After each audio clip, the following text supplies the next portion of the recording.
Hi. Hi. Hello from a very snowy, wet, drippy day. Dasha says hi. Dasha escaped from the barn, and I was trying to get some footage of us, you know, the snowy day for this beautiful vlog, and Dasha just like pushed past me, and then I couldn't get her back in because it turned out she needed to be milked, but I didn't know. So. Well, she was really clear. I know, I was swearing at her, and I swear at this girl. You've already been milked and she hadn't been, so she knew and I didn't, so fair enough, Dasha goat. I'm not going to sell you like I threatened to do a million times a day. So she's on some alfalfa now, which is really good for her milk production. Yeah, we're struggling with milk production at the minute. So Dasha kidded, when was it, last year? It was like this time last year, wasn't it? Yeah. But somebody else. And her kid was stillborn. Well, it wasn't stillborn. Well, it was stillborn, but it was malpresented and didn't make it. And then she was fine afterwards, but then got milk fever, what, a couple weeks later? Oh, like a week later. And then that wasn't treated very well. We didn't get the right advice from our vet.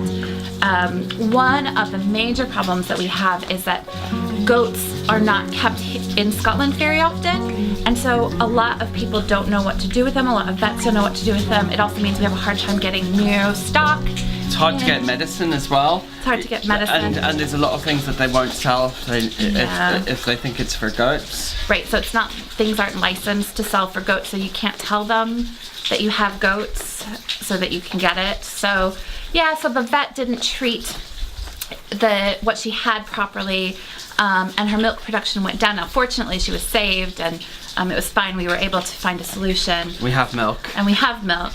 But we're only getting, what, about a liter a day? Oh, a bit more than that, 1.5 liters. Maybe. Okay, so, but this was down from like half a liter. Yeah, it was really bad. It was really low. We were like trickling. Yeah, it was bad. So we've gone back to twice a day milking, which stimulates, it's like having another kid, you know, it stimulates more production. So, I mean, I think she'll probably have to be kidded this year. Or probably, once the dairy, hopefully the dairy cow gets some milk in, then we can let her go. Yeah. And then hopefully get her kidded this autumn, and then start her up again early next year. Which is a bit tricky because milking the goats is probably the key element of the visits that we do. So we may have to find another mom and kid or another milking goat that we can bring onto the farm. Yeah, so but it's one of these things that I think that we've really learned is that initially, and up until really this year, up until the time we sold Freya, our first companion goat, who was in milk, we were like, we only need one milking animal, which was fine, had served us for 3 years, just having one animal in milk. And she's a great milker. And she's excellent, but then something like this happens where production goes down and we actually need to dry her up, and then not having milk in, particularly as now our business is, as Kevin said, you know, dependent on milking. We did have another milking goat, but she was just not very easy to keep. No, she was really wild. She was actually very similar to her son, Sugar. He was the calmer version of her. Yeah, he was. So, Sugar's sibling, Cinnamon, and their mom, Freya, have gone to live on a farm in Dollar.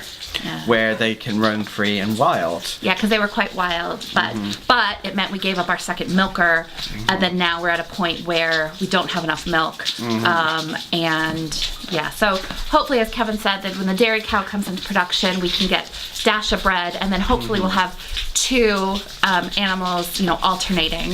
I'm sort of holding on for spring and hoping that you know a lot of good feed will come up and that we can have her browse, and that might make a difference too. Yeah, definitely. Spring definitely helps. Definitely giving her alfalfa really helped, and improved her feed. Yeah.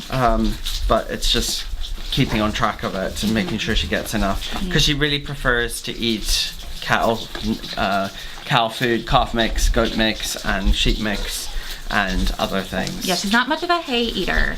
I mean, she will eat hay. We offer hay year-round as browse for just, sorry, not Esperanza, as ad lib, because goats need really long fibers to help them digest. And so if she's inside for any amount of time, or there's not enough rushes or in the right state, because she only likes the rushes, which are like dry kind of grass, when they're at a certain point in the growth.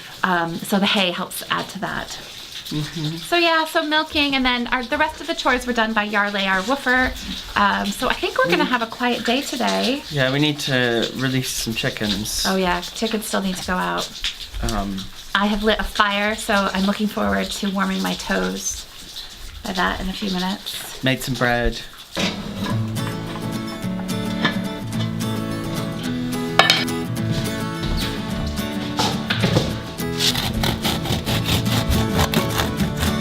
Oh yeah, we've done nothing this morning. I made potato scones. But it's still a quiet day for us. Yes.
Today, probably make some nice food. That's always a nice winter day. Should we just say, oh my gosh, how overwhelming has the crowdfunder been? Yeah, I feel really not emotionally drained, but I'm so tired this week, and I do think that it has been the excitement of the crowdfunder. And so I think we're at 70% now. Yeah, of our target, 71 or 72%. Yeah, it was like almost 6,000 when I looked last night, which was Saturday. I think it was the same this morning. And this will come out on Monday, Tuesday. And there's been so many people who've got in touch who like have said, gosh, yeah, we can't contribute right now, but we share what you've done, and we really enjoy it. And then other people who I just never expected, who are sharing it through work and through other things. So it's just really appreciated. Yeah, it's been amazing. It's really beyond the funds, which are going to be hugely helpful.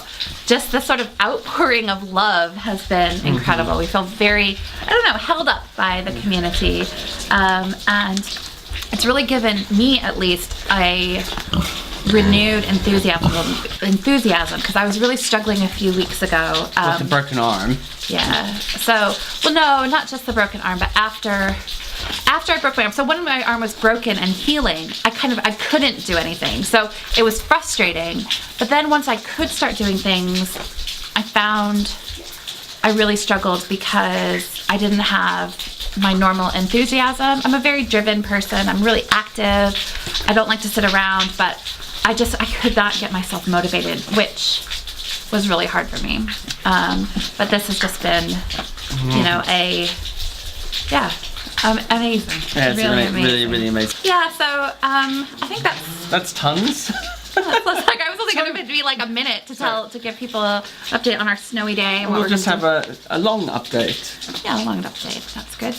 It's a very wet snow. It is a very wet snow. Yeah, it's going to be a mud pit tomorrow. Hi, Dashi. All right. I think we're going to say goodbye. I'm going to leave Kevin to his goat. Bye.